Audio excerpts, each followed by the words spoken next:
Mes chers compatriotes, en décidant de réunir le Parlement en congrès, le président de la Côte d'Ivoire a posé le premier acte, incontestablement biaisé, d'une réforme de notre Constitution. Je salue, une fois n'est pas coutume, la décision de se conformer enfin aux dispositions de notre loi fondamentale qui lui interdisent formellement de briguer un troisième mandat. On l'aura compris, cette annonce est destinée à séduire l'opinion publique internationale, à obtenir la bienveillante complaisance de celle-ci et surtout à détourner l'attention du peuple des vrais enjeux, à savoir le tripatouillage de notre Constitution pour asseoir le règne d'un clan ad vitam aeternam. La malice politique qui vise à capitaliser cette non-candidature ne doit pas faire diversion. Renoncer à violer la Constitution, excuser du peu, est la moindre des choses. Cela n'en rend pas moins condamnable le dessein présidentiel totalement assumé de transférer le pouvoir à un successeur choisi. Appelons les choses par leur nom. C'est le scénario d'une véritable forfaiture qui se met en place. Le pouvoir appartient au peuple. C'est indéniable.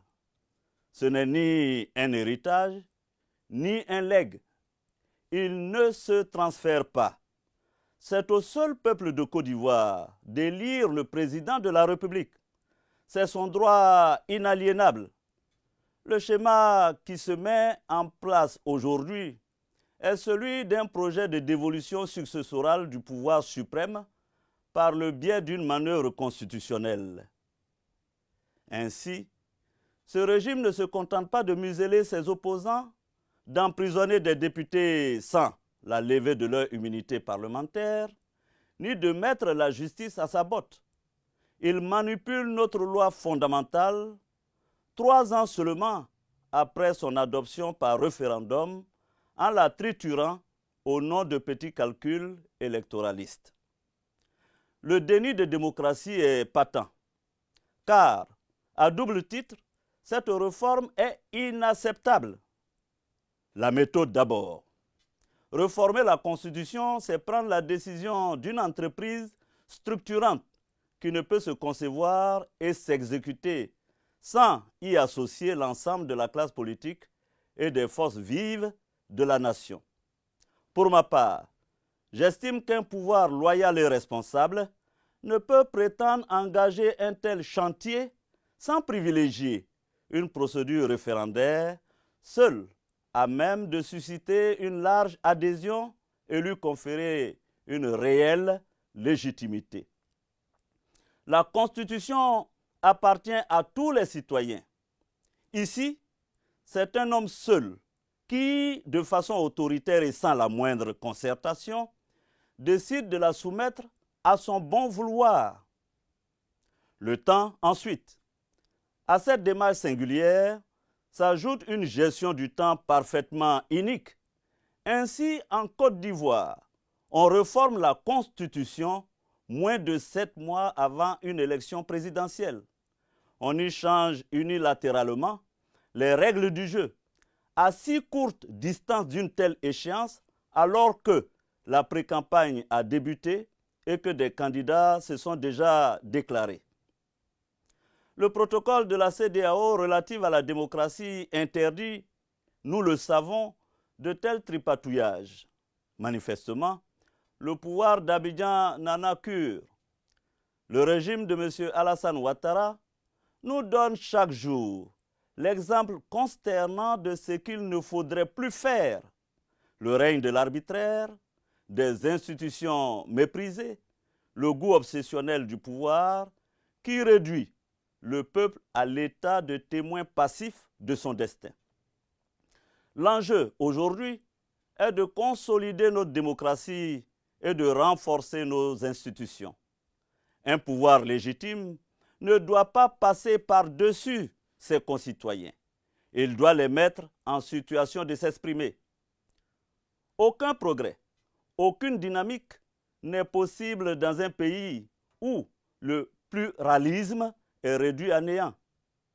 En agissant de la sorte, la présidence, une fois de plus, contourne les Ivoiriennes et les Ivoiriens et confirme que pour conserver son précaré, elle ne reculera devant rien. Ce faisant, elle prend le risque inconsidéré de diviser encore un peu plus notre société, d'alimenter un climat de tension comme celui que notre pays a malheureusement connu il y a 10 ans. Ce souvenir funeste devrait conduire à la mesure, à l'esprit de rassemblement et de réconciliation, ainsi qu'au respect de nos règles communes. J'en appelle à l'alliance de toutes les forces démocratiques de Côte d'Ivoire. Au-delà, c'est à tout le peuple de Côte d'Ivoire que je fais appel. L'heure est à l'union sacrée face aux périls qui menacent nos libertés et notre nation. À l'aube d'un rendez-vous qui est celui du peuple, je veux vous livrer quelques convictions intangibles à mes yeux et nullement négociables. Notre vie démocratique appelle des actes forts et le respect absolu des valeurs. Notre vie démocratique implique une élection présidentielle authentiquement inclusive et transparente. Notre vie démocratique exige la création d'une nouvelle commission électorale indépendante, puisque l'actuelle est stipendiée, partiale et sclérosée.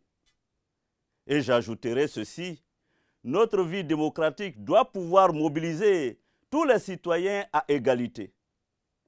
Si je me suis engagé à la gratuité de la carte d'identité pour tous, c'est parce qu'une nation doit traiter ses enfants sans discrimination ni exclusion, leur reconnaître les mêmes droits, leur permettre d'accéder aux mêmes références et aux mêmes symboles.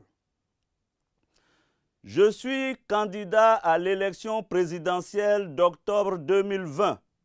Vous le savez déjà. Et avec vous, je la gagnerai. C'est manifeste. Je ne le suis pas pour moi-même. Je suis candidat pour que demain, le peuple accède au pouvoir. Ensemble, si vous le voulez le décider, je vous le promets, nous ferons de la Côte d'Ivoire une démocratie que d'autres pays en Afrique et dans le monde citeront en exemple. Dieu bénisse notre nation, Dieu bénisse son peuple. Je vous remercie.